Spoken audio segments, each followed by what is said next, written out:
Ay, tapos ako sa aso. Ay wala eh. Biglang tumawid na aso.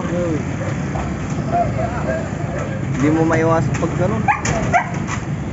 Talaga. Siyempre, ang ganda ng takbo ng motor mo tapos bubulaga yung aso. Taga-Bunlag lang ata yan. Yan, dumating na yung rescue. May tumawid na aso, nabulaga. So, hindi na-control yung manubela. Kaya yun. Walang helmet? Meron. Ay meron naman pero tumama pa rin. Oo, nasa gilid. Yan, nire-rescue na. Biglang tumawid yung aso.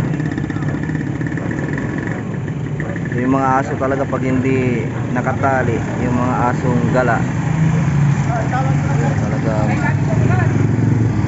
nandito ngayon sa Kalasyaw, Barangay Bunlag, Kalasyaw, Pangasinan.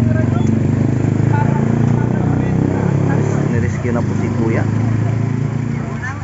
Dali na po siya sa ospital. So yan, kahit anong ingat mo pag na-drive, kung may mga ganyang mga disgrasya, hindi mo maiwasan. So yan, ang ganda ng takbo niya, tapos biglang may tatawid na aso, bulaga. So naka-helmet naman siya, pero yan, natamaan pa rin talaga. Buti naka-helmet.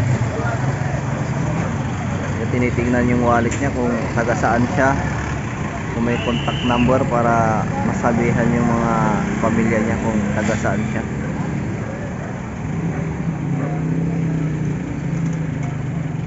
Nasa pasok na siya sa ano. So may rescue.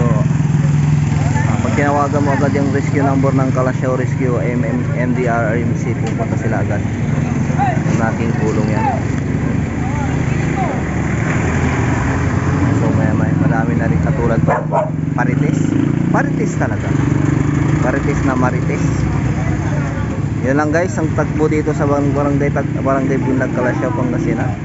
Isa pong rider ang nakasagasa ng aso, biglang tawid ng aso.